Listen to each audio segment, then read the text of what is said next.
आवाज आपकी, खबर हमारी। आप देख रहे हैं न्यूज 24 उल्लासनगर। आम्ही न्याय तर कोणावर मागायचा? कोणाकडे मागू मी न्याय? नाही दादा, मी कोणाकडे न्याय मागू? कोर्टाचा आदेश आहे ना? मला आदेश नाही. तुम्ही आदेश द्या ना मला. तुम्ही मला बोलायचं नाही. इथून गाडी विषय बोला. मला बोलायचं नाही. माझं काम चालू आहे. बोला ताई, बरोबर आहे. मी तुमचं माझ्यावर पण ऐकतो. अन्याय होतो, मी पण ताई बरोबर आहे. मी तुम्हाला त्याबद्दल बोलत नाही. पण कसं आहे, माझ्यावर अन्याय असं. मला न्याय नाही आहे का? तुम्ही तुमच्यामध्ये काम करा. कसं मला माझं न्याय नाही आहे का? मला न्याय नाही तर माझ्यावरची सील घालवा. न्याय मागायला मला तुम्ही मारून कोर्टात टाका. गेलात ना? पुढे घ्या, पुढे घ्या. हा, ठीक आहे, मला एका बाजू मारून घ्या. टाका ना. एका बाजू बस, घ्या. मी थकलो, माझा परिवार एका बाजू घ्या. काय करणार? मी कोर्ट पण न्याय नाही देत, तर मी काय करणार? आडिवली ढोकळी येथे अनधिकृत बांधकामांवर पालिकेची कारवाई. 6 गाळे जमीनदोस्त. कल्याण पूर्वमधील आडिवली ढोकळी येथील ओमसाई कॉलनी जवळ जोशी यांच्या कुटुंबियांनी उभारलेल्या हॉटेल व गाळ्यांच्या बांधकामांवर महापालिकेने कारवाई केली आहे. आय वॉर्डचे सहाय्यक आयुक्त चंद्रकांत जगताप यांनी डिसेंबर 2025 मध्ये नोटीस बजावली होती. त्यानंतरही बांधकाम न काढल्याने पुन्हा नोटीस देण्यात आली होती. बुधवारी आय वॉर्डच्या अतिक्रमण पथकाने 2 जेसीबीच्या साह्याने समर्थ फॅमिली रेस्टॉरंटसह एकूण 6 पत्र्यांचे व 2 पक्के गाळे जमीनदोस्त केले. संभाव्य विरोध लक्षात घेता मोठा पोलीस बंदोबस्त तैनात करण्यात आला होता.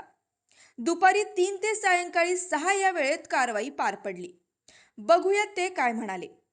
कारवाई दरम्यान रूपा जोशी यांनी अडथळा आणण्याचा प्रयत्न केल्याने पोलिसांनी त्यांना ताब्यात घेतले. त्यांनी ही कारवाई नवीन गवळी यांच्या दबावाखाली होत असल्याचा आरोप केलाय. पुढे पाहूयात ते काय म्हणाले. नवनाथ बर्वे यांनी संबंधित भूखंड 1992 मध्ये गवळी कुटुंबाने खरेदी केल्याचे सांगत ही कारवाई पूर्णपणे कायदेशीर असल्याचे स्पष्ट केले. अन्याय बोले, अरे एकनाथ दादा तू का असा करतो माझ्यावर? अन्याय किती लचकन झाले. आज 40 वर्षापासून मी जागा सांभाळली. कोर्टात केस चालू माझी, कोर्टात केस चालू माझी, आणि 3 महिन्याची तारीख दिली ना मला कोर्टाने. आम्हाला ऑर्डर दिले नाही ना, अजून कोर्टाने तारीख दिली. ऑर्डर पिण्याने तोडाची दिली नाही. आई माझ्यावर अन्याय करतात, माझ्यावर दबाव मध्ये अन्याय करतात. तो दीपक चोडीवाला आणि त्याची साथी. जर मी कोणतं नाव ना माझ्या पोऱ्याचा घेऊ शकतो त्याच्यावर. दीपक चोडीवाला आहे. नवीन गावलीची पोरं आहेत, नवीन गावलीची बी पोरं आहेत. दीपक चोडीवाला, राजेंद्र चौधरी कुमार, सतीश कुमार आज मला उद्ध्वस्त केली. आज मला न्याय नाही आहे का? मला न्यायाचा इस्पटच करताना अपमान करतात. करिश्मा कमिशनरने ऑर्डर दिली का? कमिशनरने ऑर्डर दिली का? कोर्टाच्या पुढे आहेत का दादा तुम्ही? कोर्टाच्या पुढे आहेत का? का माझ्या कोर्टाचा अपमान करता तुम्ही? मला तारीख दिली ना 3 महिन्याची. जमीन 7.5 एकर आहे. यावेळी सगळं माझं पेपर 1 रात्री फिरवलं भाऊ. 7.5 एकर कोर्टात केस मॅटर चालू आहे. यावेळी माझं सगळं जेवढी जमीन होती ना, आता ही तारीख बघा किती आहे कोर्टाची तारीख बघा. ऑनलाईन बघा तुम्ही. आहे ना तारीख, आहे ना तारीख.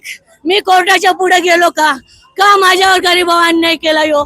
मी कोणाकडे न्याय मागायचा? कोर्टाकडेच मागेन ना मी न्याय. मग मला का नाही न्याय देत? कुठलाच कोर्ट का नाही न्याय देत? आता नुकसान माझी भरपूर झाली ना आता. मला गिनतीमध्ये नाही भरून कधी येणारी नुकसान माझी. मी कोणला सांगू का? मी कोणला सांगू? माझा नवरा मेंटल, माझ्या नंदा गरीब आहे, शेतकरी. एक मी आहे, ती मीच सर्व बघताव. माझा पोऱ्या एक ना मी एक. माझा नवरा मेंटल. एवढ्या वर्षापासून जागेमध्ये आम्ही एवढ्या वर्षापासून कष्ट केले. अख्खा दबाव मध्ये काम करताना, अख्खा दबाव मध्ये. मी लोकशाहीला बी मानत नाही लोक. मी कोणच्यावर न्याय मागायचा? मी कोर्टाचा बी अपमान करताना लोक. मग मी जाऊ कुठं? मी जाऊ कुठं? एक तर मला मारून टाका, मग तुम्हाला सगळीच माझी जमीन घ्या. का तर मी शेतकरी उद्ध्वस्त होते. मला वैतागला.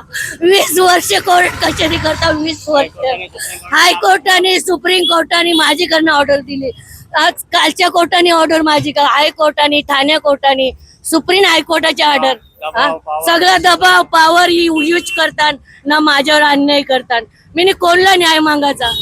मी न्याय दैवताच्याच रांग जाईन ना, कोर्टामध्ये जाईन ना, तर कोर्टात बी मला न्याय नाही भेटत.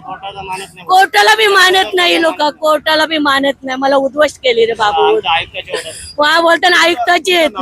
माझं नाव रूपा पंढरीनाथ जोशी, राहणार आडवली ढोकली, तालुका अंबरनाथ.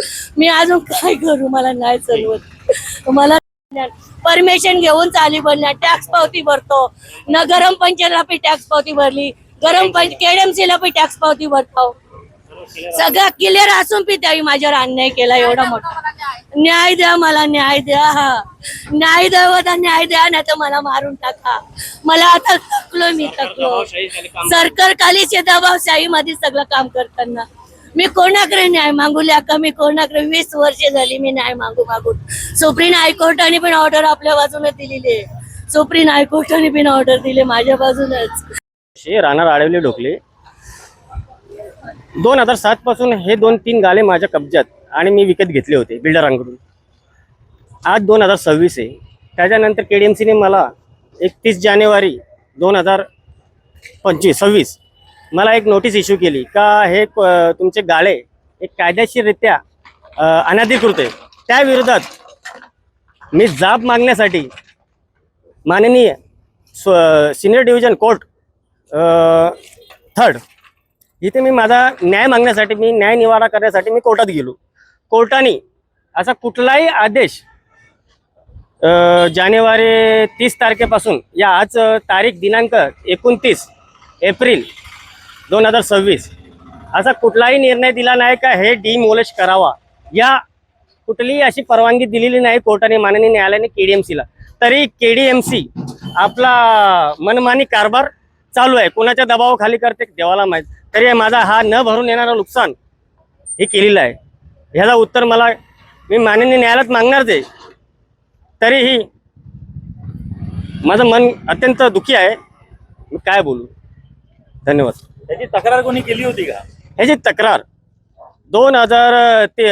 30 तारीख जानेवारी 2026 KDMC I Ward 9 खडेगोलिवली माननीय जगताप साहेब यांनी इश्यू नोटीस केली होती. त्याचा दाद मागण्यासाठी आम्ही कोणी केली नव्हती, डायरेक्ट KDMCची नोटीस आलेली आहे. काय हे तुमचे अनधिकृत आहेत, हे आम्ही पाडणार आहे. आणि मग त्याच्या विरुद्ध आम्ही न्यायालयात गेलो. आज न्यायालयाने कुठलाही निवाडा केलेला नाही. अजून पेंडिंग असे कोर्टात पेंडिंग आहे. असा कुठलाही आदेश पारित केलेला नाही का हे डिमोलिश करावा.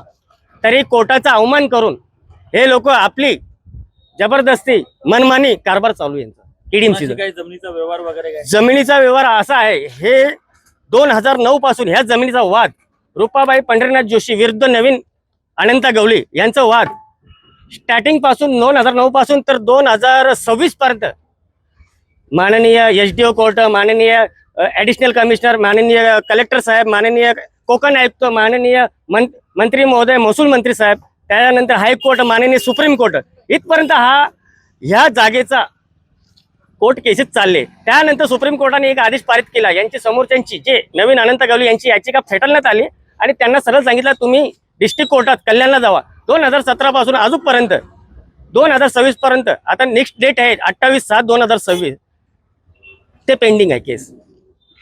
पण यांची पैशाचा पॉलिटिशियन पॉवर लावून कुठली तरी मनमानी करायचा, KDMCला हातात धरून कामं करून घ्यायची, हाच यांचा कारभार चालू आहे. सर आज कारवाई करायला आले, काय सांगणार? किती गाळे तोडण्यात आले? जवळ हा 7वा गाळा आहे. 6 गाळे तोडले, एकूण 7 गाळे होते. आणि बघा महानगरपालिका नियमानुसार बरोबर आहे 1-3 महिन्यापासून जेव्हा आपण स्वतःची कारवाई चालू आहे आणि इलिगल आहे सर्व, अतिक्रमण आहे सर्व, हटवायची होती. वारंवार समोरच्या लोकांमुळे आम्हाला तक्रार येत आहेत आणि तक्रारी अनुषंगाने आम्ही त्यांना 260 अन्वय नोटीस देऊन त्यांची कागदपत्र आम्ही मागवली होती. पण कोणतीही त्यांनी कागदपत्रे अधिकृतता दर्शवणारी कोणती कागदपत्रे सादर केली नाहीत. म्हणून महानगरपालिकेच्या नियमानुसार 478 त्यांनी आज अनाधी बांधकाम घोषित केलं आणि त्यांना दिसतं सांगितलं की तुम्ही स्वतः काढा, तरी देखील ते काढायला द्या नव्हते. त्यांना परत आम्ही एक नोटीस दिली की बाबा निदान तुम्ही काढा, तुमचं नुकसान होऊ नये. तरी देखील त्यांनी आम्हाला कुठल्याही प्रकारचं सहकार्य केलेलं नाही. आणि म्हणून आज नियमानुसार आता आमचे जे सहाय्यक आयुक्त होते चंद्रकांत जगताप साहेब त्यांनी सर्व कायदेशीर प्रक्रिया पूर्ण केली होती. आज ते कारवाई त्यांनी नियोजित केली होती कारवाई. त्यासाठी आम्ही स्थानिक पोलीस स्टेशन आणि आमचे मनपाचे पोलीस यांना सर्वांना रितसर पत्र दिलं होतं आम्ही. त्या अनुषंगाने सर्व पोलीस पण आमच्याबरोबर आहेतच. आणि चंद्रकांत जगताप साहेब यांची तब्येत बरी नसल्याकारणाने ते आज अनुपस्थित आहेत. आणि म्हणून मी माननीय उपायुक्त महोदय आणि आयुक्त महोदयांच्या कानावरती घातलं होतं की मी प्रभाचा अधीक्षक आहे, तरी देखील ते म्हणजे ठीक आहे, तुम्ही कारवाई करू शकता. तर त्यांच्या आदेशाने मी आज इथे कारवाई सर्व केलेली आहे. या प्रकरणाचा काही न्यायालयामध्ये तिढा वगैरे बाकी आहे का? आम्ही वकिलांना बोललो, न्यायालयीन चालू आहे, पण कुठल्याही प्रकारचे मनाई आदेश नाही. त्याच्यामुळे कारवाईला कुठला अर्थ येत नाही आम्हाला. एरिया कोणता आहे आणि किती जागा आहे? हे आडिवली डोकलीचं एरिया आहे, सुरुवात आहे. किती एकर जागा आहे? ते जागेजवळ मला काय माहिती नाही. आमच्याबद्दल गाड्याचा संबंध आहे, त्याच्यामुळे जे 7 गाडे होते वाणिज्य गाळे सगळे वापर होता, त्यामुळे आम्ही ते निष्कासित केलेले, कुठल्याही प्रकारचा रहिवास वगैरे नाही.